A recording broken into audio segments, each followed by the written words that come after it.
wabarakatuh. Saya Imam Zalifah, NIM 204105010039. Di sini saya akan menanggapi penjelasan video dari Bapak Abdul Wadud Nafis mengenai penghitungan pendapatan nasional. Apa yang telah disampaikan oleh Bapak Abdul Wadud Nafis benar bahwa kita belajar tentang teori ini itu penting agar kita lebih mengetahui bagaimana penghitungan pendapatan nasional, konsep pendapatan nasional, dan bagaimana sistem pendapatan nasional dalam ekonomi Islam. Dari sini sudah dijelaskan bahwa definisi pendapatan nasional adalah nilai total output akhir suatu negara dari semua barang dan jasa yang diproduksi dalam satu tahun. Jadi negara di sini menghitung nilai total semua baik barang atau jasa yang diproduksi selama satu tahun. Yang kedua ada konsep pendapatan nasional. Yang pertama ada produk domestik bruto atau disebut juga dengan GDP, merupakan jumlah produk baik barang maupun jasa yang dihasilkan oleh unit-unit produksi di dalam batas wilayah suatu negara atau domestik selama satu tahun. GDP di sini memiliki rumus yaitu GDP sama dengan pendapatan masyarakat dalam negeri plus pendapatan asing luar negeri. Yang kedua ada produk nasional bruto atau disebut juga dengan GNP, merupakan total nilai pasar semua produk dan jasa yang dihasilkan dalam satu tahun dengan tenaga kerja dan properti yang disediakan oleh semua penduduk atau warga negara dimanapun lokasi produksinya.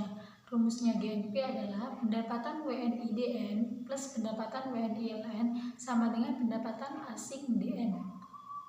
Selanjutnya ada produk nasional neto atau NNP adalah produk nasional kotor. GNP dikurangi penyusutan barang modal, rumusnya adalah NNP sama dengan GNP. Selanjutnya ada depresiasi atau penyusutan barang modal. Pendapatan nasional neto adalah pendapatan yang dihitung menurut jumlah batas jasa yang diterima oleh masyarakat sebagai pemilik faktor produksi.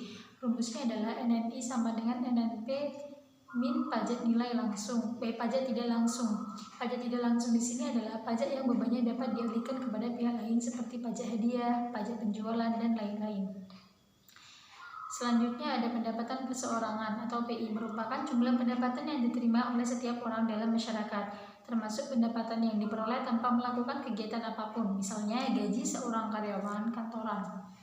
Rumus PI adalah PI sama dengan NNI dikurangi pajak perusahaan, dikurangi iuran, dikurangi laba ditahan, ditambah transfer payment. Transfer payment di sini adalah penerimaan yang bukan merupakan balas jasa produksi, melainkan diambil sebagian dari pendapatan nasional tahun lalu. Selanjutnya ada disposable income, adalah pendapatan yang siap dimanfaatkan guna membeli barang dan jasa konsumsi dan selebihnya menjadi tabungan yang disalurkan menjadi investasi. Rumusnya adalah DI sama dengan PI dikurangi pajak langsung. Pajak langsung di sini adalah pajak yang bebannya tidak dapat dialihkan kepada pihak lain seperti pajak pendapatan. Manfaat perhitungan. Manfaat perhitungan di sini ada pendapatan nasional adalah agar mengetahui tingkat kemakmuran suatu negara. Yang kedua, mengevaluasi kinerja perekonomian dalam skala tertentu, mengukur perubahan perekonomian suatu negara secara berkala, dan memudahkan dalam membandingkan kinerja ekonomi dari setiap sektor. Selanjutnya ada macam-macam metode perhitungan pendapatan nasional. Yang pertama ada metode pendekatan nilai produksi, yang kedua metode pendekatan pendapatan, yang ketiga ada metode pendekatan pengeluaran. Selanjutnya ada sumber pendapatan nasional dalam ekonomi Islam. Ada ghanimah, sodaqah, infak, zakat, usyar, jizyah, kharaj, pajak tambang dan harta karun, dan yang terakhir wakaf. Dari sini simpulan yang dapat saya simpulkan, pendapatan nasional adalah jumlah pendapatan yang diterima oleh faktor produksi yang digunakan untuk memproduksikan barang dan jasa dalam satu tahun tertentu. Biasanya itu dalam kurun waktu satu tahun ya. Dalam segi Islami ini pendapatan nasional adalah kesejahteraan yang hakiki, kesejahteraan yang sebenar-benarnya. 4 hal yang semestinya bisa diukur dengan pendekatan pendapatan nasional berdasarkan ekonomi Islam, yaitu pendapatan nasional harus dapat mengukur penyebaran pendapatan individu rumah tangga. Pendapatan nasional harus dapat mengukur produksi di sektor pedesaan.